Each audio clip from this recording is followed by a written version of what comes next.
Once again, welcome back students to MNS. This is Amit Sharma. आज के हम इस वीडियो में इस लेक्चर में क्लास 11 के चैप्टर 3 ट्रिग्नोमेट्रिक फंक्शन या त्रिकोणमितीय फलन का जो सबसे अंतिम आपका टॉपिक है वो है मुख्य मान तथा व्यापक मान। तो सबसे पहले हम ये समझते हैं कि मुख्य मान और व्यापक मान होते क्या है। उसके लिए हम एक हॉरिजॉन्टल लाइन ले लेते हैं और एक वर्टिकल। मैंने आपको ASTC रूल बताया था, उसमें 0 डिग्री, 90 डिग्री, 180, 270 एंड 360 इतना मैंने आपको बताया था। 4 क्वाड्रेंट उसमें होते हैं, first, second, third and fourth. कौन कौन से में कौन से ट्रिग्नोमेट्रिक रेशियो प्लस होते हैं, कौन से माइनस होते हैं, ये भी आपको ऑलरेडी मैं बता चुका हूँ।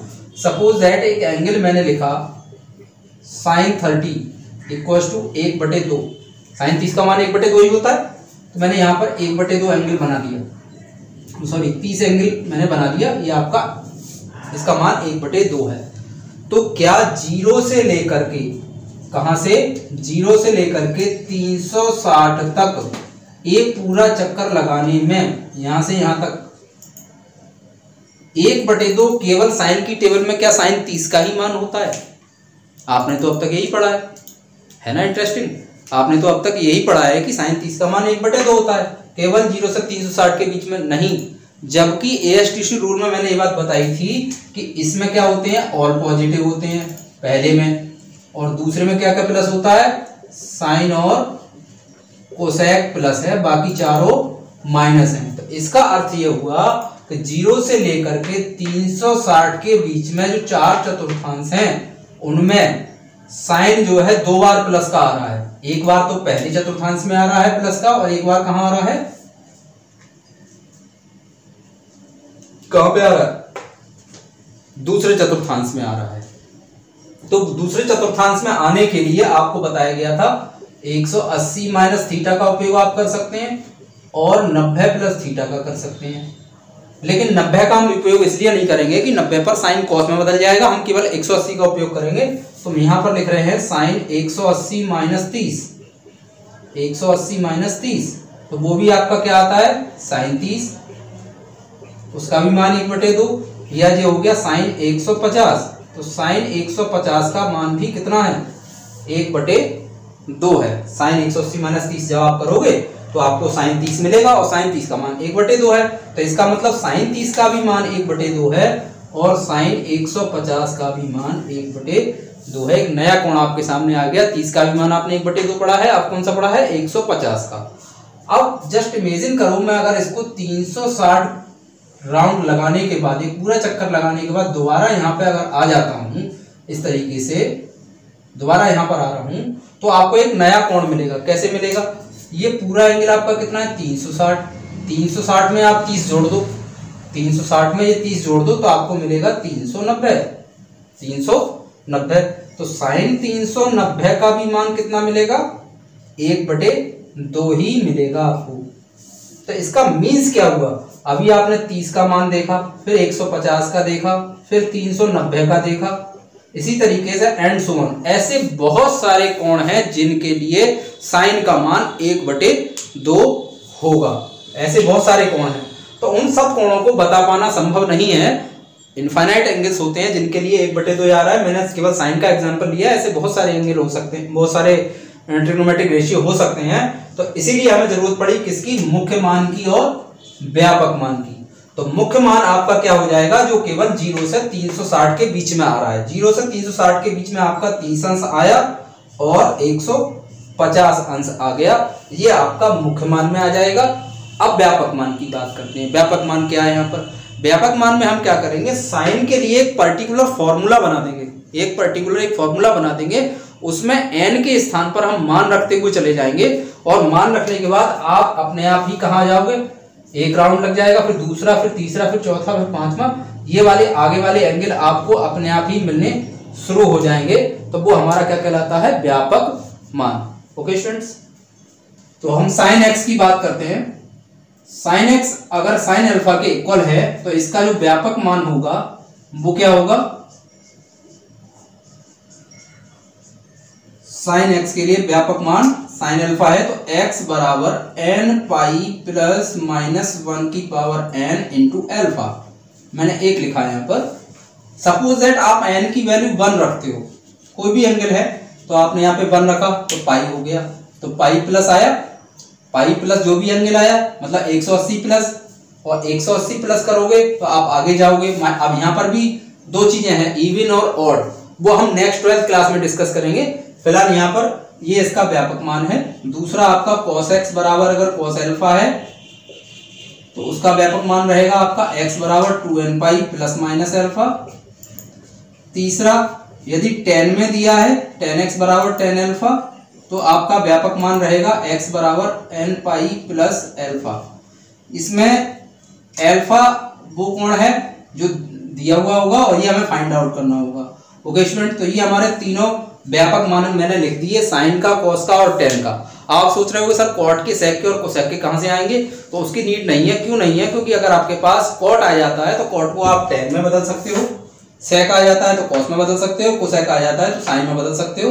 तो ओवरऑल इन तीनों का आपको उपयोग करना है। दो फॉर्मूले मैंने यहाँ पर और लिख दिए हैं। साइन एक्स बराबर 0 हो, कोई भी कोण है, साइन एक्स का मान क्या आ रहा है, 0 आ रहा है, तो उसका व्यापक मान n पाई रहेगा।